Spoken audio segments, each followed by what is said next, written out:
देखो तो अगला इसमें पॉइंट दिया हुआ है रिएक्टिविटी ऑफ मेटल्स। मेटल्स का रिएक्टिविटी हम लोग को चेक करना है, तो सिंपल है, थोड़ा समझ लें इस बात को। देखो तो मेटल्स की रिएक्टिविटी अगर बात की जाए तो मेटल्स वही रिएक्टिव होते हैं जो आसानी से इलेक्ट्रॉन को लॉस करते हैं। नहीं, जैसे मेटल का टेंडेंसी क्या होता है, इलेक्ट्रॉन लॉस करना।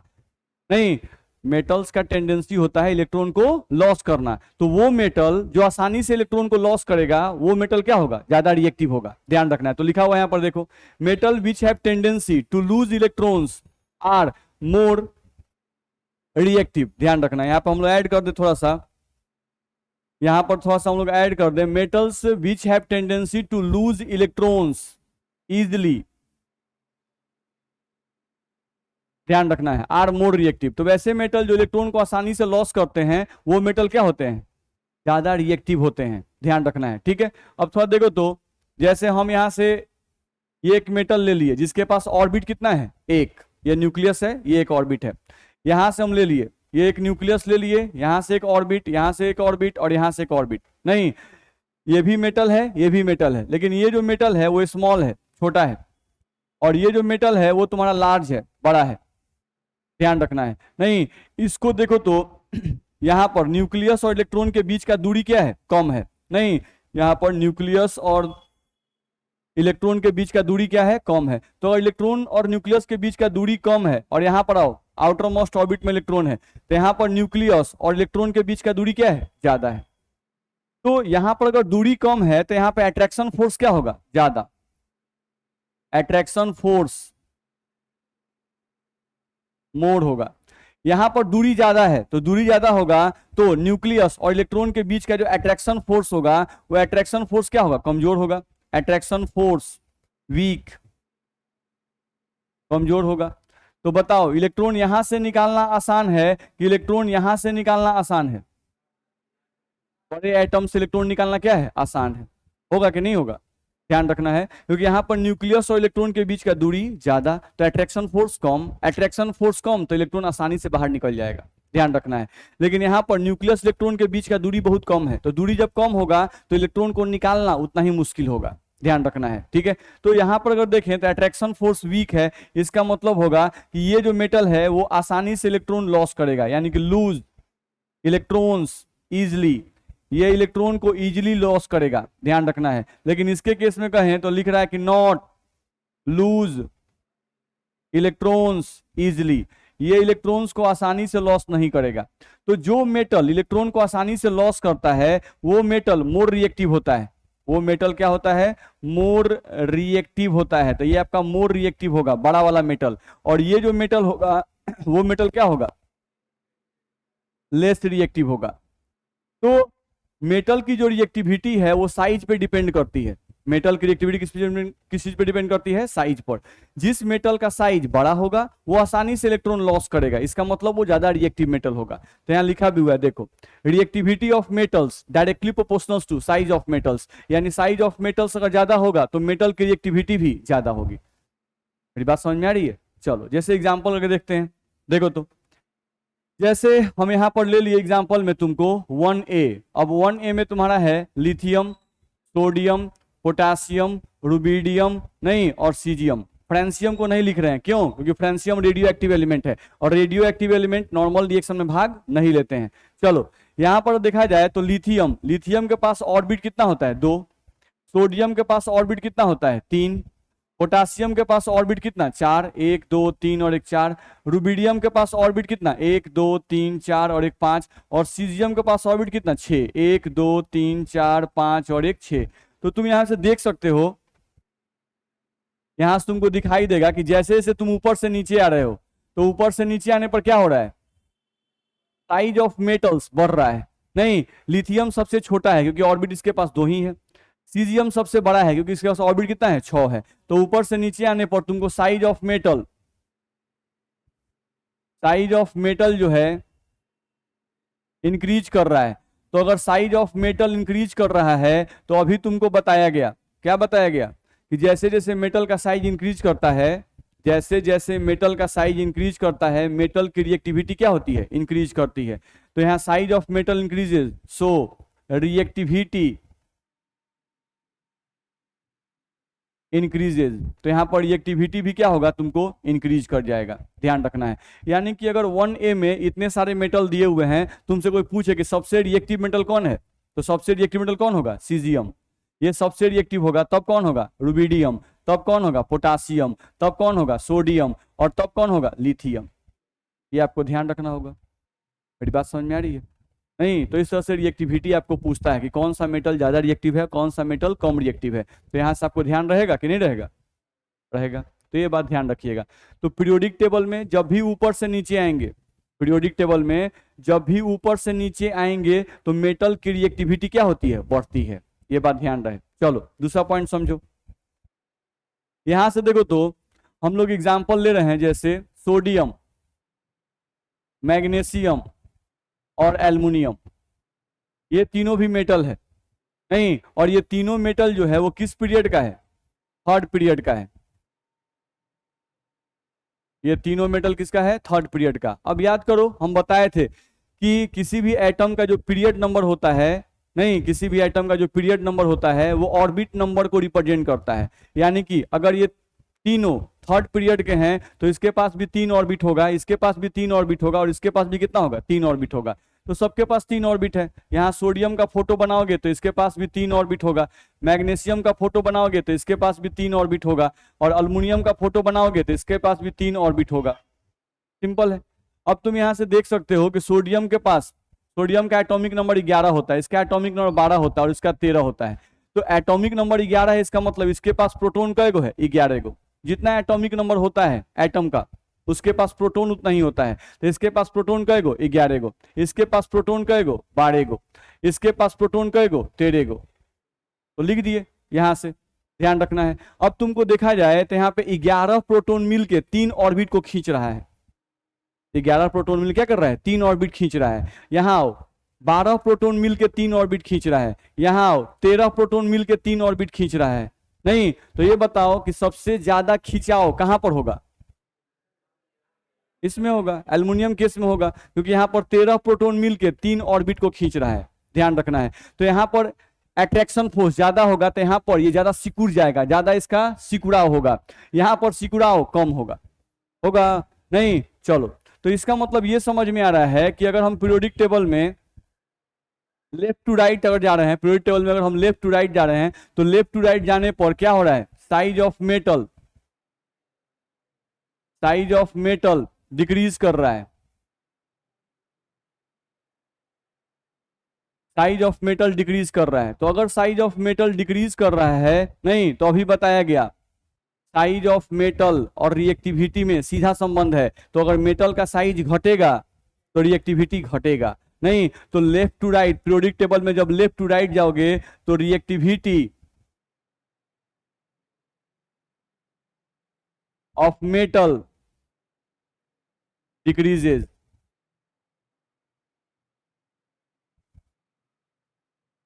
तो ये तुमको ध्यान रखना होगा। नहीं यानी इसमें कोई पूछे कि सोडियम, मैग्नीशियम, अल्युमिनियम में सबसे ज्यादा रिएक्टिव मेटल कौन है, तो सोडियम है।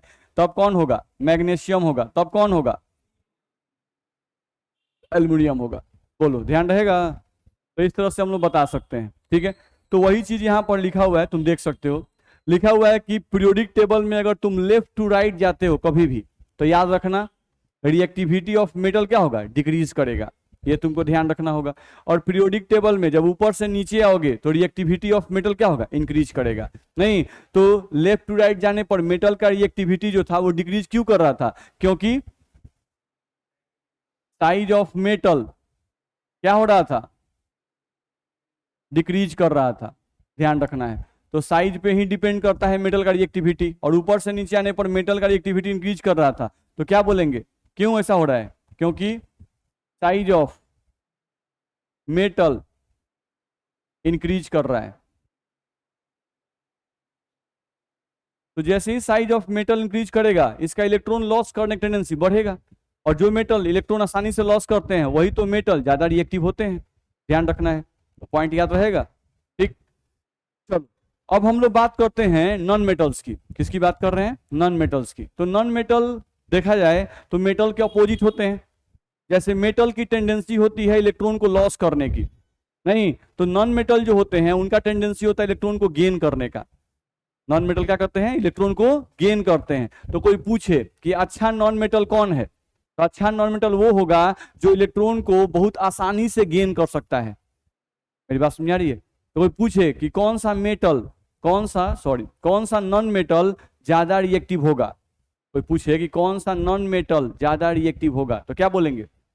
वह नॉन मेटल जो, बोलो, लूज करे, गेन करे। नॉन मेटल का मतलब हुआ कि वह नॉन मेटल ज्यादा रिएक्टिव होगा जो आसानी से इलेक्ट्रॉन को गेन कर सके। ध्यान रखना है, वो नॉन मेटल ज्यादा रिएक्टिव होगा। ठीक, तो ये बात हम लोग को ध्यान रखना है। तो यहां देखो, तो हम लोग यहां लिखे हुए हैं कि non metal which have tendency to gain electron easily. नहीं, वैसे नॉन मेटल जिनको इलेक्ट्रॉन गेन करने का टेंडेंसी ज्यादा होता है या जो आसानी से इलेक्ट्रॉन गेन कर लेते हैं, वही नॉन मेटल क्या होते हैं? मोर रिएक्टिव होते हैं। ठीक, चलो, तो सेम वही एग्जांपल ले लो। यहां से मान लो ये तुम ले लिए एक नॉन मेटल जो छोटा है, और ये एक नॉन मेटल जो है तुम ले लिए जो बड़ा है। ये भी तुम्हारा नॉन मेटल है, Nm का मतलब नॉन मेटल। ये भी तुम्हारा एक नॉन मेटल है, Nm यानी कि नॉन मेटल। अब इसके पास एक हम बाहर इलेक्ट्रॉन भेज दिए और इसके पास एक बाहर इलेक्ट्रॉन भेज दिए। अब तुमको बताना है कि ये वाला नॉन मेटल इलेक्ट्रॉन को जल्दी गेन करेगा कि ये वाला नॉन मेटल इलेक्ट्रॉन जल्दी गेन करेगा? कौन जल्दी गेन करेगा? छोटा वाला जल्दी गेन करेगा। काहे छोटा वाला जल्दी गेन करेगा? ये कौन बात हुआ? ठीक से बताइए, रीजन सही होना चाहिए ना। तो नॉन मेटल का साइज छोटा से क्या हो गया है? इलेक्ट्रॉन इलेक्ट्रॉन पास में है। अच्छा, किसके पास में है? न्यूक्लियस के। सही है। यहां पर आपको ध्यान रखना है कि इस इलेक्ट्रॉन पर माइनस चार्ज है, इस इलेक्ट्रॉन पर माइनस चार्ज है। तो हमको ये बताइए कि इस इलेक्ट्रॉन को अट्रैक्ट कौन करेगा? न्यूक्लियस। नहीं, तो यहां पर ये एटम छोटा है तो न्यूक्लियस और इलेक्ट्रॉन के बीच की दूरी क्या है? कम है। तो इलेक्ट्रॉन और न्यूक्लियस के बीच का दूरी कम होगा तो यहाँ पे अट्रैक्शन फोर्स क्या होगा? ज्यादा होगा। तो अगर यहाँ पर अट्रैक्शन फोर्स ज्यादा होगा, यहाँ पर अट्रैक्शन फोर्स क्या होगा? ज्यादा होगा। तो ये छोटा एटम इलेक्ट्रॉन को जल्दी गेन कर लेगा। नहीं, यहां पर समझो, ये नॉन मेटल है, यहां पर तुम्हारा इलेक्ट्रॉन है। नहीं, तो यहां पर न्यूक्लियस और इस इलेक्ट्रॉन के बीच की दूरी क्या है? ज्यादा है। जब दूरी ज्यादा होगी तो अट्रैक्शन फोर्स क्या होगा? कम होगा। अट्रैक्शन फोर्स कम होगा तो क्या ये मेटल जल्दी इलेक्ट्रॉन को गेन करेगा? नहीं गेन करेगा। पहला बात। दूसरा बात ध्यान रखना, जो बड़े मेटल हैं इनके पास इलेक्ट्रॉन्स की संख्या भी क्या होगी? ज्यादा होगी। तो अगर इनके पास इलेक्ट्रॉन ज्यादा होंगे तो इसलिए इन सब इलेक्ट्रॉन जो ऑर्बिट के अंदर हैं, इन सब इलेक्ट्रॉन पर भी क्या चार्ज है? Minus charge. तो ये इलेक्ट्रॉन जो है इस बाहरी इलेक्ट्रॉन पर, ये सभी इलेक्ट्रॉन इन बाहरी इलेक्ट्रॉन पर क्या लगाएंगे? Repulsive force. ये सब क्या लगाएंगे? Repulsive force. ध्यान रखना है। नहीं, जबकि यहां पर एक ही ऑर्बिट है तो इसमें भी इलेक्ट्रॉन होगा, ये भी इस पे रिपल्सिव फोर्स लगाएगा, लेकिन ये रिपल्सिव फोर्स क्या लगेगा? कम लगेगा। यहां पर रिपल्सिव फोर्स, ज्यादा इलेक्ट्रॉन है तो ज्यादा रिपल्सिव फोर्स भी लगाएंगे। मेरी बात समझ में आ रही है? नहीं, तो इस कारण से यहाँ पर इलेक्ट्रॉन जो है उतना आसानी से अंदर नहीं आएगा, यानी ये जो बड़ा नॉन मेटल है वो इलेक्ट्रॉन को जल्दी गेन नहीं कर पाएगा। क्यों? दो कारण हुआ। पहला कारण, बाहरी इलेक्ट्रॉन से न्यूक्लियस की दूरी बढ़ जाती है एटम का साइज बड़ा होने से। साथ साथ जो बड़े एटम होते हैं उसमें संभावना ये होती है कि उनके ऑर्बिट में इलेक्ट्रॉन्स ज्यादा होंगे तो ये सभी इलेक्ट्रॉन्स बाहरी इलेक्ट्रॉन्स को, आउटर इलेक्ट्रॉन को रिपल्सन ज्यादा क्रिएट करेंगे। तो रिपल्सन ज्यादा क्रिएट करेंगे तो ये इलेक्ट्रॉन जल्दी अंदर नहीं आएगा। इसी कारण से जनरली ऐसा देखा गया कि जो साइज में बड़े होते हैं नॉन मेटल, जो नॉन मेटल साइज में बड़े होते हैं वो लेस रिएक्टिव होते हैं, और जो नॉन मेटल साइज में छोटे होते हैं वो क्या होते हैं? मोर रिएक्टिव होते हैं। ध्यान रखना है। इसीलिए लिखा हुआ है देखो रिएक्टिविटी ऑफ नॉन मेटल और साइज ऑफ नॉन मेटल में दोनों में सीधा संबंध है कि उल्टा संबंध है? उल्टा संबंध है। तो उल्टा संबंध का मतलब क्या हुआ कि अगर साइज ऑफ नॉन मेटल बड़ा होगा तो रिएक्टिविटी ऑफ नॉन मेटल कम होगा। अगर साइज ऑफ नॉन मेटल क्या होगा? साइज ऑफ नॉन मेटल छोटा होगा तो रिएक्टिविटी ज्यादा होगा। सिंपल कॉन्सेप्ट है, ध्यान रहेगा। नहीं, तो यहां से नॉन मेटल का एग्जांपल तुम ले सकते हो। जैसे यहां पर तुम ले लिए, मान लो फ्लोरीन, यहां पर तुम ले लिए क्लोरीन, यहां पर तुम ले लिए ब्रोमीन, यहां पर तुम ले लिए आयोडीन। ये सब नॉन मेटल है ना?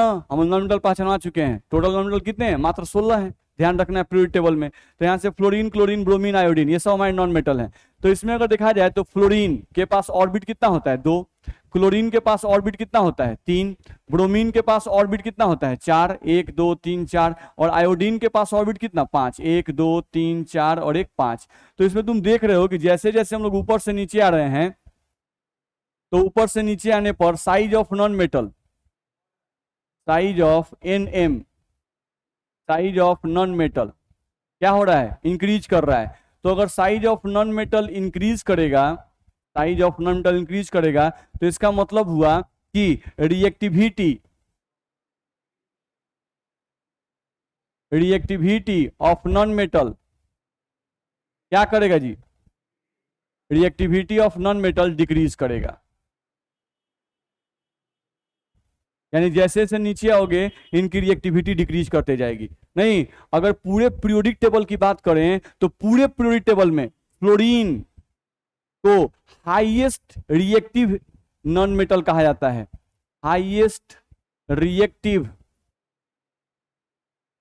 नॉन मेटल कहा जाता है। ध्यान रखना है, ये जो फ्लोरीन है इसको ध्यान रखना है, इसको इस नाम से भी जाना जाता है, सुपरमैन ऑफ पीरियोडिक टेबल।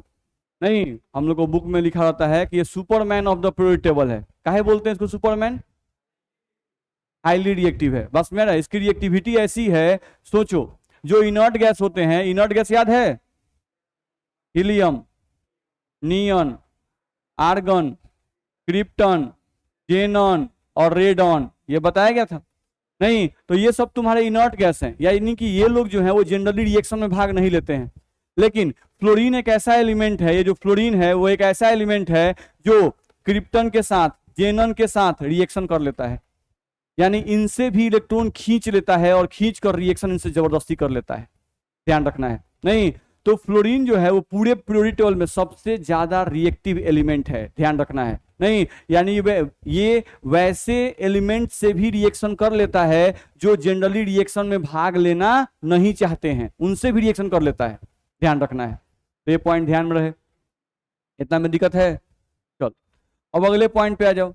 जैसे तुम बोलते हो नॉन मेटल हम ले रहे हैं, तो नाइट्रोजन देखो, तो ऑक्सीजन और यहां से ले लिए फ्लोरीन। नहीं, ये सब जो हैं, ये तीनों जो हम लिखे हैं वो किस पीरियड के हैं,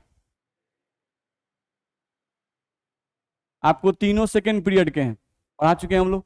तो सेकेंड पीरियड में है यहां पर, तो इसके पास भी 2 ऑर्बिट, इसके पास भी 2 ऑर्बिट और इसके पास भी 2 ऑर्बिट। हम क्या चीज की बात कर रहे हैं, रिएक्टिविटी की बात कर रहे हैं। तो इनर्ट गैस रिएक्शन में भाग नहीं लेते हैं, तो नियन मत लिख दीजिएगा, बस में रहे। ये जितनी भी रिएक्टिविटी हम बात कर रहे हैं वो इनर्ट गैसेस को छोड़कर, मेरी बात समझ आ रही है। नहीं, जैसे हम बोल दिए कि left to right, left to right reactivity बढ़ रहा है, तो इनर्ट गैस का बात नहीं कर रहे हैं। इनर्ट गैस तो रिएक्शन में भाग ही नहीं लेते हैं, उनकी रिएक्टिविटी टेंडेंसी ना के बराबर होती है। तो कोई भी बात करेंगे रिएक्टिविटी का तो उनको छोड़कर, ग्रुप 8A के एलिमेंट को छोड़कर, ये दिमाग में रखिएगा। नहीं, चलिए, तो नाइट्रोजन, ऑक्सीजन और फ्लोरीन, इसके पास भी 2 ऑर्बिट, इसके पास भी 2, इसके पास भी 2 ऑर्बिट। अब देखो कि इन तीनों में सबसे छोटा कौन है, फ्लोरीन। नहीं, क्यों, क्योंकि यहां पर देखा जाए तो इसके पास प्रोटॉन कितने हैं 7, इसके पास प्रोटॉन कितने हैं 8 और इसके पास प्रोटॉन कितने हैं 9। तो यहाँ पे 9 प्रोटॉन मिलके 2 ऑर्बिट खींच रहा है, यहाँ पर 7 प्रोटॉन मिलके 2 ऑर्बिट खींच रहा है। तो यहाँ पे अट्रैक्शन फोर्स ज्यादा होगा, अट्रैक्शन फोर्स ज्यादा होगा तो यहाँ पे साइज छोटा होगा। जब साइज यहाँ पे छोटा होगा, नहीं, तो जो नॉन मेटल छोटा होता है वही तो ज्यादा रिएक्टिव होता है। नहीं, तो यहां से हम लोग क्या कॉन्सेप्ट मिला कि पीरियोडिक टेबल में अगर लेफ्ट टू राइट जाएंगे तो लेफ्ट टू राइट जाने पर क्या हो रहा है, size of non metal decreases. तो अगर size of non metal decrease करेगा तो रिएक्टिविटी क्या होगा, रिएक्टिविटी इंक्रीज करेगा, ध्यान रखना है। तो रिएक्टिविटी किसका, of non metal, non metal का रिएक्टिविटी जो है वो इंक्रीज करेगा, ध्यान रखना है। बोलो, इतना में दिक्कत है किसी को, बोलिए हाँ चाहे ना, मुंह में जवाब होगा ना। हाँ, चलिए, तो यहां से हम लोग को ध्यान रखना है। तो उसी पॉइंट को यहाँ पर लिखा हुआ है, आप देख सकते हो कि पीरियोडिक टेबल में कोई पूछेगा कि भाई पीरियोडिक टेबल में अगर लेफ्ट टू राइट जाएंगे तो reactivity of non metal increase करेगा, और ऊपर से नीचे आएंगे तो रिएक्टिविटी ऑफ नॉन मेटल क्या होगा, डिक्रीज करेगा। तो ये सब पॉइंट आपको ध्यान रखना होगा, ठीक है। चलो अब आगे बढ़ेंगे इसमें।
चलो अब अगले पॉइंट पे आ जाए।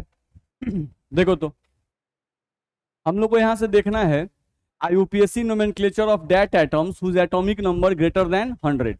नहीं, वैसे एटम जिनका एटॉमिक नंबर 100 से ज्यादा है, वैसे एटम जिनका एटॉमिक नंबर क्या है, 100 से ज्यादा है, वैसे एटम का आईयूपीएसी नेम कैसे लिखते हैं उसका एक तरीका बताया गया है आपके बुक में। समझिए वो क्या तरीका है, बिल्कुल सिंपल तरीका है। नहीं देखो, अगर आपका जीरो कहीं लिखा रहे तो जीरो के लिए वर्ड क्या यूज करना है, नील। जीरो के लिए क्या वर्ड यूज करना है, नील। और नील का सिंबल क्या है, एन, यानी फर्स्ट लेटर, इसका फर्स्ट लेटर एन लिख देना है, ठीक है। चलो अगर वन लिखा रहे तो वन का सिंबल, वन को क्या बोलेंगे, ऑन। वन को क्या बोलेंगे, ऑन, और सिंबल क्या होगा, यू। सेम एज दो को क्या बोलेंगे, बाई, सिंबल क्या होगा, बी। तीन को क्या बोलेंगे, ट्राई, सिंबल क्या होगा, टी। चार को क्या बोलना है, क्वाड, टेट्रा नहीं बोलेंगे गलती से भी, ध्यान रखना है। चार को क्या बोलना है, क्वाड, ठीक है, सिंबल क्या होगा, क्यू, ध्यान रखना है। पांच को क्या बोलेंगे, पेंट, सिंबल क्या, पी। छह को बोलना है हेक्स, सिंबल क्या, एच। सात को सेप्ट बोलना है, हेप्ट मत बोल दीजिएगा, बुझा रहा है ना, क्या बोलना है, सेप्ट, सिंबल क्या होगा, एस। आठ ऑक्ट, सिंबल क्या, ओ। और नौ के लिए इन, सिंबल क्या, ई। अब जैसे केयर करो, अगर हम लोग को एलिमेंट दे दिया जिसका एटॉमिक नंबर तुमको 100 है, नहीं अब इसका तुमको नाम लिखना है, नहीं तो ध्यान से इसका नाम लिख सकते हैं हम लोग। वन के लिए क्या यूज किया गया है, ऑन, क्या यूज किया गया है, ऑन। और जीरो के लिए नील। तो चलो हम यहां लिख रहे हैं, वन के लिए वर्ड यूज किया गया है ऑन, जीरो के लिए यूज किया गया है नील, फिर जीरो आ गया तो फिर लिखेंगे नील। आपने मन से इसमें लगा देना है आई यू एम, क्या लगाना है, आई यू एम। नहीं तो इसका नाम हो गया ऑन नील नीलियम, क्या नाम हो गया, ऑन नील नीलियम, ध्यान रखना है। इसका सिंबल लिखना हुआ तो चलो, वन के लिए सिंबल क्या बताया गया, यू, देखा जाए। वन के लिए सिंबल क्या बताया गया, यू। जीरो के लिए सिंबल क्या बताया गया, एन। फिर जीरो के लिए सिंबल क्या बताया गया, एन। तो इसका सिंबल हो गया 100 का, यू एन एन, ठीक है। जैसे मान लो तुमको बोल दिया कि 104 को लिखना है, चलो तो ऑन, जीरो के लिए नील, और चार के लिए क्वाड, और लास्ट में क्या लगाना है, आई यू एम। तो इसका नाम क्या हो गया, अन नील क्वाडियम, अन नील क्वाडियम। सिंबल कोई पूछता है कि 104 जो एटम है उसका सिंबल लिखो, तो यू एन क्यू, क्या लिखेंगे, यू एन क्यू, ठीक। जैसे मान लो कोई तुमको दे दिया कि भाई 115 है, इसका तुमको नाम लिखना है, 115 एक एटम है जिसका एटॉमिक नंबर है, नहीं इसका नाम लिखना है। तो चलो वन के लिए क्या लिखते हैं, ऑन, फिर वन के लिए क्या लिखते हो, ऑन, फिर पांच के लिए क्या लिखते हो, पेंट, और लास्ट में क्या लगाना है, आई यू एम। तो ये हो गया अन अन पेंटियम, ये क्या हो गया, अन अन पेंटियम, इस तरह से बोलते हैं। सिंबल बोलना होगा, सिंबल क्या होगा, यू, यू पी, तो लिखा जाएगा। तो यहां से आपका होमवर्क हो गया, नहीं कि 100 से लेकर 118 तक, नहीं 100 से लेकर 118 तक का आपको नाम लिख देना है और सिंबल लिख लेना अपने कॉपी में, लिखा जाएगा।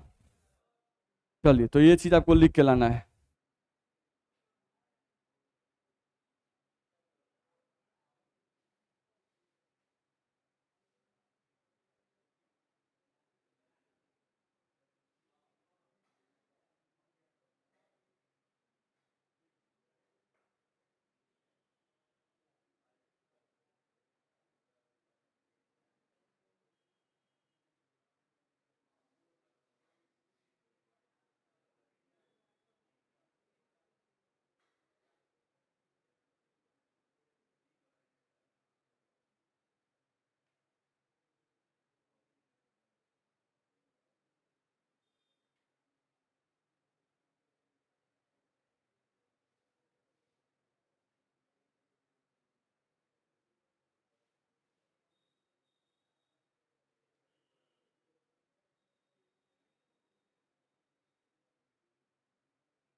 चलिए आगे बढ़ा जाए। देखो तो अगला हम लोग देखें अगर, तो डी ब्लॉक एलिमेंट्स के बारे में थोड़ा सा और पढ़ लें।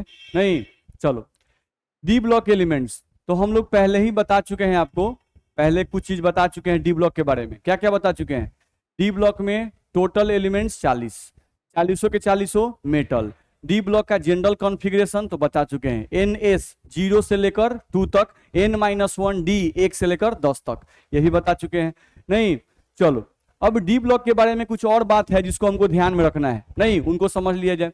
तो लिखा हुआ है D block elements are called as transition metals. D block element क्या कहा गया है? Transition metal.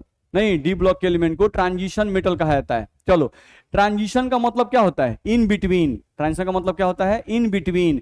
यानी कि ध्यान रखना है कि जो पीरियोडिक टेबल है, उस पीरियोडिक टेबल में तुमको डी ब्लॉक जो है वो कहां रखा गया है? एस ब्लॉक और पी ब्लॉक के बीच में रखा गया है।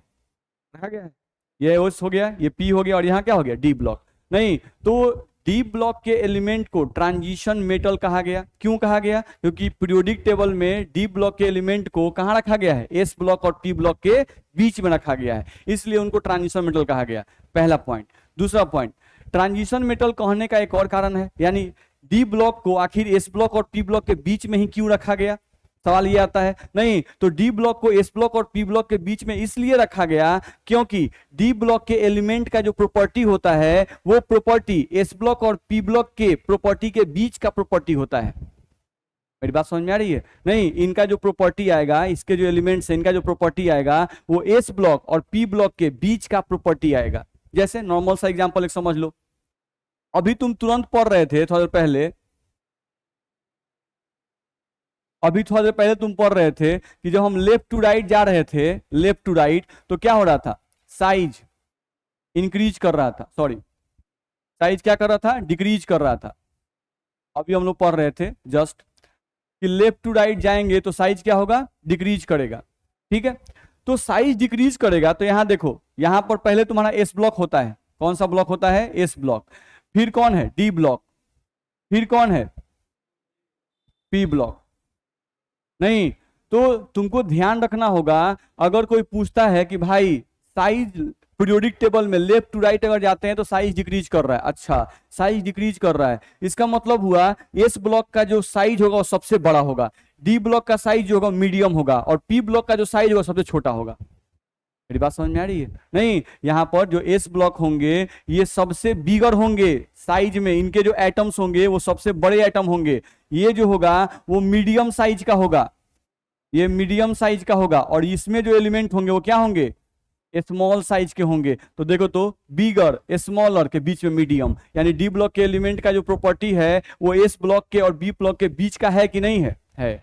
और भी बहुत सारी प्रॉपर्टी है जो हम लोग आगे आने वाला है, पीरियोडिक प्रॉपर्टीज, नहीं जो हम लोग का मेन टॉपिक अब स्टार्ट होगा, ध्यान रखना है। लेकिन फिलहाल के लिए अभी कोई पूछता है कि डी ब्लॉक के एलिमेंट्स को ट्रांजिशन मेटल क्यों कहते हैं, कोई पूछता है, तो पहला कारण बताना है कि डी ब्लॉक के एलिमेंट्स को एस ब्लॉक और पी ब्लॉक के बीच में रखा गया है, इसलिए उसको ट्रांजिशन मेटल कहा गया। फिर कोई कहता है अच्छा एस ब्लॉक और पी ब्लॉक के बीच में काहे रख दिया गया? नहीं, एस ब्लॉक और पी ब्लॉक के बीच में डी ब्लॉक काहे रख दिया गया? तो बताना है कि डी ब्लॉक के एलिमेंट्स का प्रॉपर्टी जो है वो एस ब्लॉक और पी ब्लॉक के एलिमेंट्स के प्रॉपर्टीज के बीच का प्रॉपर्टीज होता है, ध्यान रखना है। नहीं, यानी इनका प्रॉपर्टी हमेशा मीडियम प्रॉपर्टी आएगा, इनका प्रॉपर्टी क्या आएगा? हमेशा मीडियम प्रॉपर्टी आएगा, ध्यान रखना है। जबकि एस ब्लॉक का प्रॉपर्टी क्या बताया गया? ये बड़े आइटम है, ये छोटे आइटम है, और ये क्या है? मीडियम आइटम्स है। नहीं, और भी बहुत सारा प्रॉपर्टी आएगा जो हम लोग पढ़ेंगे आगे, इतना में दिक्कत नहीं ना है। तो चलो उस पॉइंट को लिखा भी हुआ है, देख लो। D block elements are called as transition metals. ठीक है, ट्रांजिशन का मतलब होता है इन बिटवीन। ट्रांजिशन का मतलब क्या होता है? In between. ठीक है, D block elements are placed in between S block and P block, लिखा हुआ है। बिकॉज, क्यों रखा गया है? Because their properties are also mid properties of S block and P block. नहीं, इनकी प्रॉपर्टी जो है वो मिड प्रॉपर्टीज है, किसके किसके बीच की? एस ब्लॉक और पी ब्लॉक के बीच की है, ये ध्यान रखना है। चलो अब अगले पॉइंट पे आ जाओ, देखो तो क्या लिखा हुआ है। Those metals whose penultimate d suborbit is incomplete are called as transition metal। अब डी ब्लॉक में अगर तुम देखोगे, अगर हम लोग बात करते हैं डी ब्लॉक की, ध्यान रखना है, अगर तुम बात करते हो डी ब्लॉक की, तो डी ब्लॉक में तुमको कौन कौन सा ग्रुप है? 3b है, कौन है? 4B है, 5B है, 6B है, 7B है, नहीं है क्या? 8B फर्स्ट है, 8B सेकेंड है,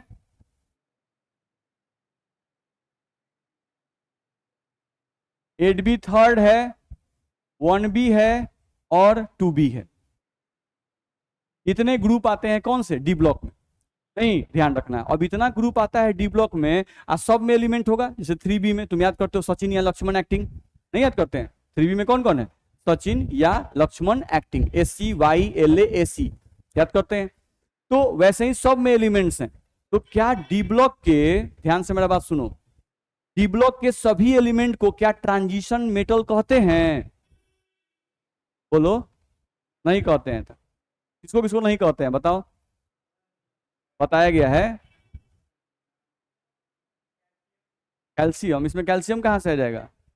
कैल्शियम तो एस ब्लॉक का है, बताया गया है। डी ब्लॉक में ध्यान रखना है, जो ये 2B है, 2B के एलिमेंट को स्यूडो ट्रांजिशन मेटल कहते हैं। नहीं, अब जो लोग फेयर करते होंगे थोड़ा थोड़ा उनको ध्यान में होगा, इनको झूठा ट्रांजिशन मेटल कहते हैं। इनको 2B के एलिमेंट को। 2B के एलिमेंट में कौन कौन से हैं? Zn, Cd और Hg, ध्यान रखना है। तो 2B के एलिमेंट जो हैं Zn, Cd और Hg, इनको स्यूडो ट्रांजिशन मेटल कहा जाता है, यानी कि झूठा।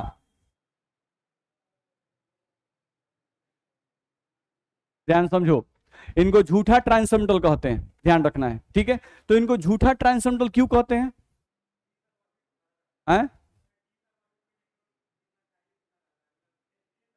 तो 10 होने से क्या हो गया? तो उससे क्या हो गया? तो मतलब कहने का मतलब इसको, ठीक है डी ब्लॉक में तो है ना भाई, तो डी ब्लॉक के एलिमेंट को बोला गया कि डी ब्लॉक के एलिमेंट को ट्रांजिशन मेटल कहते हैं, तो ये भी तो डी ब्लॉक में है, तो इसको भी ट्रांजिशन मेटल कहना चाहिए था। नहीं, तो ऐसा क्यों बोला कि ये ट्रांजिशन मेटल नहीं है?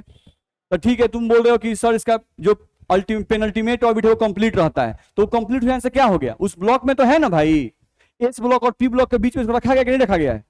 रखा गया है। नहीं, फिर भी इसको झूठा ट्रांजिशन मेटल कह रहे हैं, क्यों कहा जा रहा है? बोलिए, बोलना चाहते हैं? हाँ, बिल्कुल सही है। डी ब्लॉक में कौन है? लोहा। डी ब्लॉक में कौन है? लोहा। आयरन नहीं, हार्ड होता है। कोबाल्ट हार्ड होता है, निकल हार्ड होता है। तो डी ब्लॉक जो है उसमें ज्यादातर मेटल जो है वो सॉलिड फॉर्म में है और वो हार्डेस्ट मेटल होते हैं, ध्यान रखना है। अच्छा, जिंक सॉफ्ट, जिंक जो है वो सॉफ्ट होता है। कैडमियम सॉफ्ट होता है। मरकरी लिक्विड होता है। ये सब मेटल है नहीं, लेकिन ये सॉफ्ट मेटल है, ध्यान रखना है। तो ये डी ब्लॉक में है, लेकिन इसकी प्रॉपर्टी डी ब्लॉक के एलिमेंट से मैच नहीं करती है, नहीं, इसलिए इनको झूठा ट्रांजिशन मेटल कहा गया। जैसे हम एग्जांपल अगर बोले तो नहीं बोलता है कि जैसे एक पंडित जी थे, नहीं, आप पंडित जी के घर में, नहीं, एगो पंडित जी जो थे एकदम सीधे आदमी थे, बहुत अच्छे आदमी थे, ध्यान रखना है। आप पंडित जी के घर में एक ऐसा बच्चा पैदा हुआ, नहीं, जो किसी का सामान छीनना, किसी को मार देना, पीट देना, नहीं, ये काम करता था। तो ये बताओ कि कोई उस बच्चे को देखकर कहेगा कि पंडित जी का बच्चा है? इसलिए नहीं कहेगा क्योंकि पंडित जी एकदम सीधे, आई बच्चा पूरा बदमाश। तो इस बच्चे का प्रॉपर्टी क्या पंडित जी के प्रॉपर्टी से मैच कर रहा है? नहीं मैच कर रहा है, तो ध्यान रखना है। तो वैसा ही हम 2B के एलिमेंट्स को, ध्यान से मेरा बात सुनो, अरे गधा सब हंसो सब बाद में, नहीं तो हंसने के लिए देख लो सब है फट्टा, बढ़िया से हंसा देंगे। तो 2B के एलिमेंट जो है इनका प्रॉपर्टी जो है वो हम लोगों का डी ब्लॉक के एलिमेंट से मैच नहीं करता है, ध्यान रखना है। हम यहां बोल रहे हैं कि इन लोगों को झूठा ट्रांजिशन मेटल क्यों कहा गया? तो इसलिए कि because their properties do not match with other transition metal, यानी जो अदर ट्रांजिशन मेटल हैं उनके से इनकी प्रॉपर्टी मैच नहीं करती थी। ये उस ब्लॉक में है लेकिन इनकी प्रॉपर्टी उनसे मैच नहीं करती है, इसलिए इनको झूठा ट्रांजिशन मेटल कहा गया। नहीं, बाकी डी ब्लॉक के एलिमेंट जनरली हार्ड हैं, ये सॉफ्ट हैं, नहीं, बाकी जो डी ब्लॉक के एलिमेंट हैं तुमको बता दें, जैसे देखो तो आयरन जो है ये भी डी ब्लॉक का है। किस ब्लॉक का है? डी ब्लॉक का। लेकिन आयरन को तुम जानते हो कि आयरन दो फॉर्म में एग्जिस्ट करता है, Fe2+ और Fe3+। पाया जाता है कि नहीं पाया जाता है? Fe2+ जो होता है इसको तुम याद करो, इसको हम लोग क्या कहते हैं? फेरस। और इसको क्या कहते हैं? फेरिक। नहीं, ध्यान रखना है। यानी कि आयरन जो है वो 2 वैलेंसी भी दिखाता है और 3 वैलेंसी भी दिखाता है। आयरन जो है वो 2 वैलेंसी भी दिखाता है और 3 वैलेंसी भी दिखाता है। तो 2 जब दिखाता तो फेरस बोलते हैं, जब 3 दिखाता तो फेरिक बोलते हैं। तो आयरन 2 तरह का वैलेंस दिखाता है। चलो किसी भी एलिमेंट को तुम ले लो, नहीं किसी भी एलिमेंट को हम ले लें, जैसे निकल। निकल का तुम चेक करो तो ये भी 2 तरह का वैलेंस दिखाता है। कौन कौन? Na2+ भी पाया जाता है और Na4+ भी पाया जाता है। नहीं, यानी डी ब्लॉक के एलिमेंट जो हैं वो वेरिएबल वैलेंसी दिखाते हैं, यानी कि वो एक तरह का वैलेंसी नहीं दिखाते हैं, एक से ज्यादा प्रकार का वैलेंसी दिखाते हैं। लेकिन जिंक का तुम बात करो तो बस 1+2। नहीं, कैडमियम सिर्फ 1 वैलेंसी, मरकरी 1 वैलेंसी। तो कहने का मतलब है कि बाकी एलिमेंट जो हैं वो 2 तरह का बिहेवियर दिखाते हैं, 2 तरह का वैलेंसी दिखाते हैं, और ये सब 1 तरह का वैलेंसी दिखाते हैं। तो इनकी प्रॉपर्टी क्या अदर डी ब्लॉक के तत्वों से जो एलिमेंट्स उनसे मैच कर रही है? नहीं मैच कर रही है, इसीलिए इनका नाम क्या पड़ा? Pseudo transition metal. ध्यान रखना है। तो आपसे कोई पूछे कि डी ब्लॉक में कौन से ग्रुप हैं जिनको स्यूडो ट्रांजिशन मेटल कहते हैं, तो 2B। क्यों इनको झूठा ट्रांजिशन मेटल कहते हैं? क्योंकि इनकी प्रॉपर्टी अदर डी ब्लॉक के एलिमेंट से मैच नहीं करती है। कोई पूछता है क्या नहीं मैच करती है भाई, तो बोलना है कि ये जितने भी सॉलिड हैं, ये जितने भी सॉलिड हैं सब क्या है? सॉफ्ट। और ये जो है वो तो सॉलिड भी नहीं है, ये तो लिक्विड है। ध्यान रखना है, बाकी सब जो हैं वो सॉफ्ट सॉलिड हैं। और जबकि डी ब्लॉक में जनरली कैसे सॉलिड होते हैं? हार्ड। ध्यान रखना, उनका मेल्टिंग पॉइंट, बॉइलिंग पॉइंट बहुत ज्यादा होता है, इनका मेल्टिंग पॉइंट, बॉइलिंग पॉइंट बहुत कम होता है। ध्यान रखना है, ठीक है। तो इस सब प्रॉपर्टी के आधार पर इनको झूठा कहा गया। मेरी बात समझ में आ गई? ठीक है। अब ये एक कॉन्सेप्ट दे दिया गया पहचानने के लिए, यहाँ एक कॉन्सेप्ट दिया गया पहचानने के लिए कि डी ब्लॉक में किस एलिमेंट को तुम ट्रांजिशन मेटल कहोगे और किसको नहीं कहोगे। तो कैसे पहचानेंगे? तो बोला गया those element whose penultimate D suborbit is incomplete. नहीं, वैसे एलिमेंट जिनका penultimate D suborbit incomplete रहे उन्हीं को क्या कहेंगे? Transition metal. जैसे एग्जांपल ले लो, हम मान लो स्कैंडियम लिए, एटॉमिक नंबर 21, इसका कॉन्फ़िगरेशन हम लिखे तो लास्ट वाला सीधे लिख रहे हैं, लास्ट वाला कॉन्फ़िगरेशन इसका है 4:3D1। बताया गया है ना? नहीं, तो इसका लास्ट कॉन्फ़िगरेशन हो गया 4:3D1। अब देखो तो तुमको बस इस डी को देखना है कि ये डी तुम्हारा पूरा भरा हुआ है कि नहीं। तो डी को पूरा भरा हुआ कब कहते हैं? जब डी में 10 हो। डी को पूरा भरा हुआ कब कहेंगे? जब डी में 10 हो। क्या यहां पर स्कैंडियम का कॉन्फ़िगरेशन लिखे तो डी में 10 इलेक्ट्रॉन है? नहीं, तो 10 नहीं है, इसका मतलब ये कंप्लीट है कि इनकम्प्लीट है? इनकम्प्लीट है। तो अगर ये इनकम्प्लीट है तो हम इसको ट्रांजिशन मेटल कहेंगे, ये ट्रांजिशन मेटल कहलाएगा। ध्यान रखना है। तुम जिंक को ले रहे थे, जिंक 30, इसका कॉन्फ़िगरेशन जब लिखोगे तुम 1:2 2:2 करते हुए तो लास्ट में इसका आएगा 4:2 और 3D10, ऐसा आता है।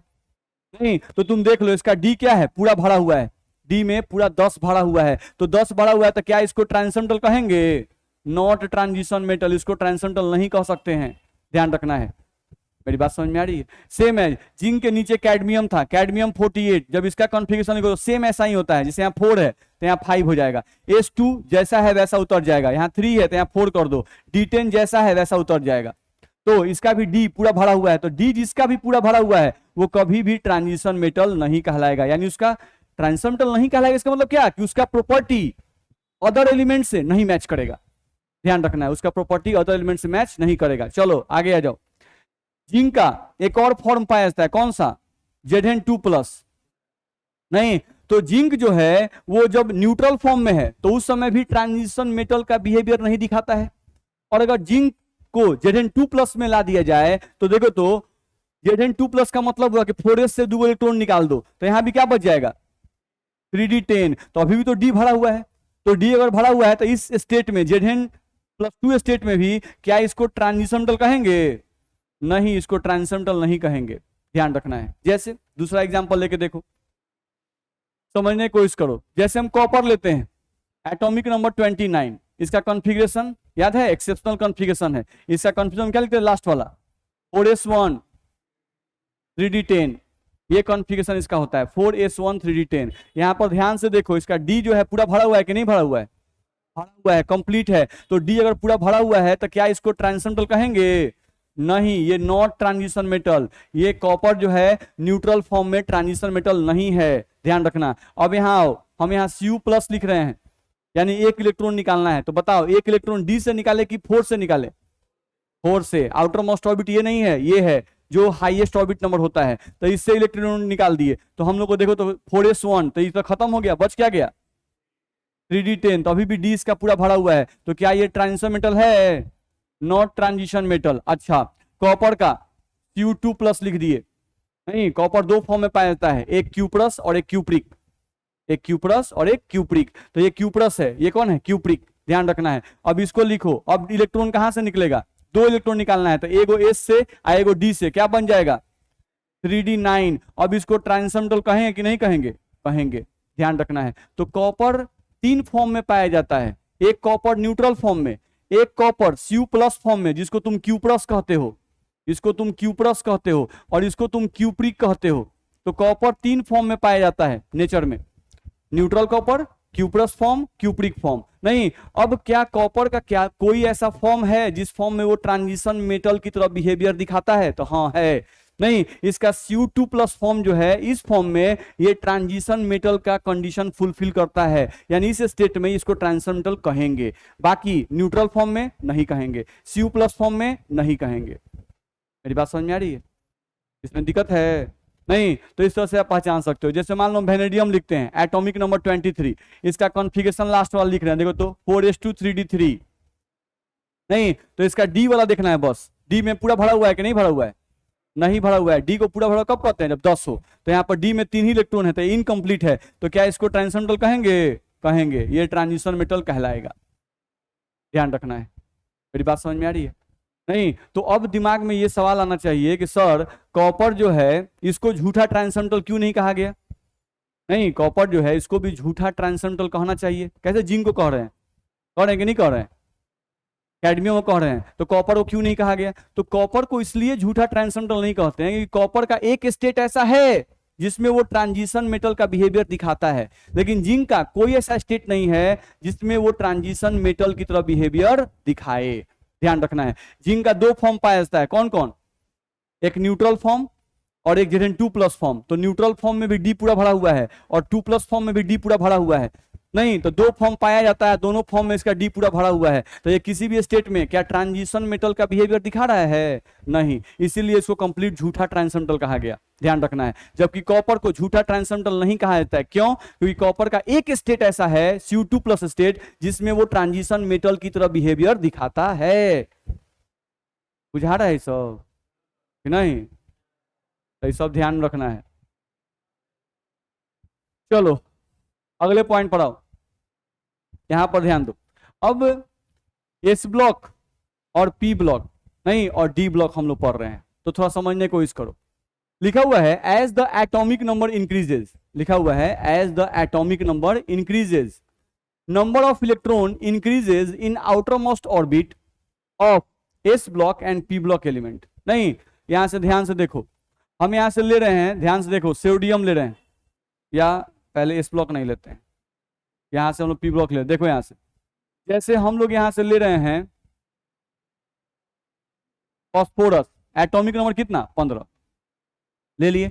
अब 15 एटॉमिक नंबर है, इसका कॉन्फ़िगरेशन लिख रहे हैं बाबू, ध्यान से देखो, 1s2 2s2 2p6 3s2 और यहां पर क्या है? 3p3।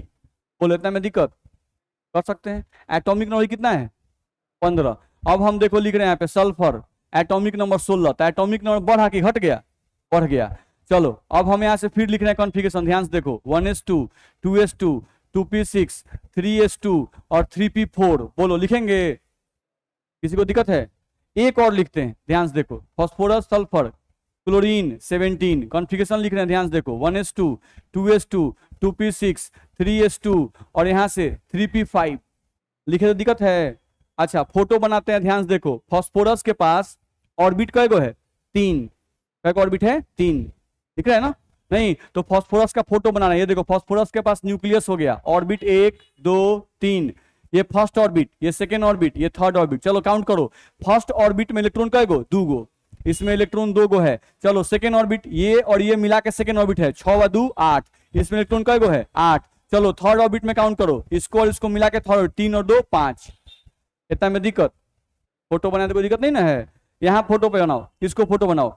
Nucleus orbit 1 2 3, first orbit, second orbit, third orbit. अब बताओ फर्स्ट ऑर्बिट में कितना इलेक्ट्रॉन, 2, सेकेंड ऑर्बिट में 8 और थर्ड ऑर्बिट में कितना, 6। हुआ ऐसा, दिक्कत है। अच्छा एटॉमिक नंबर बढ़ा तो इलेक्ट्रॉन का जो संख्या था, इलेक्ट्रॉन का जो संख्या था वो कहां बढ़ा, आउटर मोस्ट ऑर्बिट में। देख रहे हो अभी 5 था, एटॉमिक नंबर बढ़ा तो कितना हो गया, 6 हुआ। अच्छा यहां थोड़ा देखो तो, 1 2 3, नहीं इसमें इलेक्ट्रॉन 2, इसमें 8, इसमें कितना हो गया, 7। तो जैसे जैसे एटॉमिक नंबर बढ़ रहा है, इलेक्ट्रॉन जो है वो कहां बढ़ रहा है, आउटर मोस्ट ऑर्बिट में। कहां बढ़ रहा है, आउटर मोस्ट ऑर्बिट में। अच्छा आउटर मोस्ट ऑर्बिट का एक और नाम है, क्या नाम है, अल्टीमेट ऑर्बिट। क्या बोलते हैं उसको, अल्टीमेट ऑर्बिट। तो इलेक्ट्रॉन जो है वो अल्टीमेट ऑर्बिट में बढ़ रहा है, बढ़ रहा है। अच्छा चलो अब डी ब्लॉक का थोड़ा एग्जांपल लेके देखो, ध्यान से देखो। स्कैंडियम 21, सीधे लास्ट वाला कॉन्फ़िगरेशन लिख रहे हैं, 4s2 3d1। चलो टाइटेनियम का लिख रहे हैं, ध्यान से देखो, 4s2 3d2। नहीं चलो इसको थोड़ा सा हम नीचे कर लेते हैं और दोनों का फोटो बना के देखते हैं, समझो।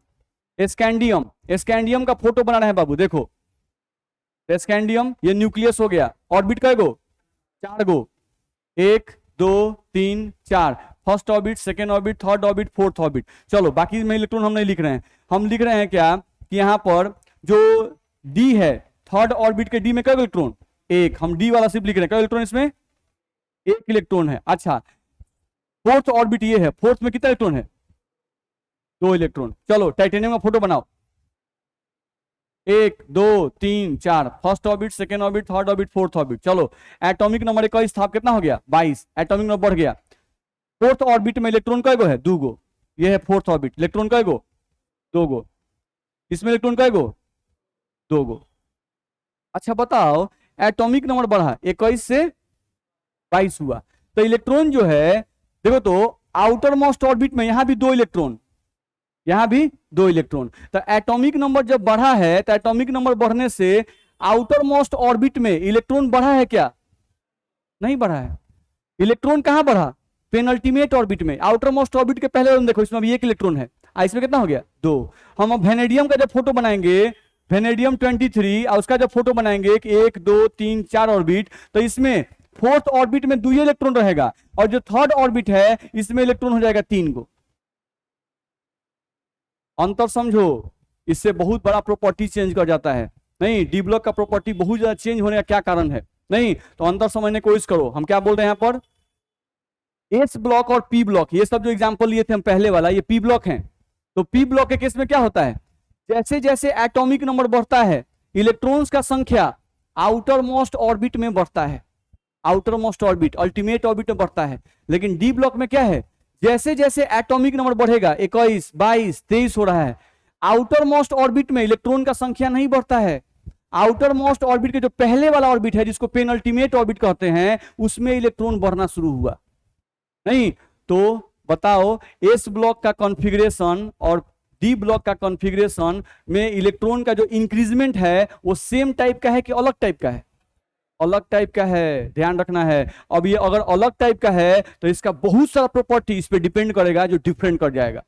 नहीं तो कोई भी पूछे कि एस ब्लॉक और एस ब्लॉक, पी ब्लॉक और डी ब्लॉक है, नहीं तो डी ब्लॉक के एलिमेंट जो है पूरा हार्ड होते हैं, इनका प्रॉपर्टी जो है एकदम अलगे टाइप का होता है। ऐसा क्यों, तो बहुत बड़ा कारण है उसका कॉन्फ़िगरेशन। नहीं तो सबसे पहला रीजन कॉन्फ़िगरेशन जरूर बताना कि डी ब्लॉक का प्रॉपर्टी क्यों अलग होता है। तो बताना है कि जनरली एस ब्लॉक और पी ब्लॉक में जैसे जैसे एटॉमिक नंबर बढ़ता है इलेक्ट्रॉन आउटर मोस्ट ऑर्बिट में बढ़ता है, लेकिन डी ब्लॉक में एटॉमिक नंबर बढ़ने पर इलेक्ट्रॉन का संख्या आउटर मोस्ट ऑर्बिट में नहीं बढ़ता है, पेनल्टीमेट ऑर्बिट में बढ़ता है। आउटर मोस्ट ऑर्बिट में इलेक्ट्रॉन का संख्या है फिक्स है, देखो 2 2 2, बढ़ किस में रहा है, इसमें 1 2 3 बढ़ रहा है।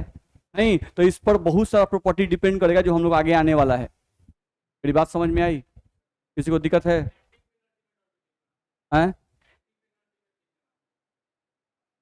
क्या anti penultimate, but in case of D block, अच्छा सॉरी इसको मिटा दीजिए। गलती से लिखा गया है पेन अल्टीमेट। चलिए, तो इतना बात हम लोग को ध्यान रखना होगा, याद रहेगा ये बात, ठीक है। चलिए, तो आज के लिए इतना ही पढ़ते हैं, अगले क्लास में आगे बढ़ेंगे।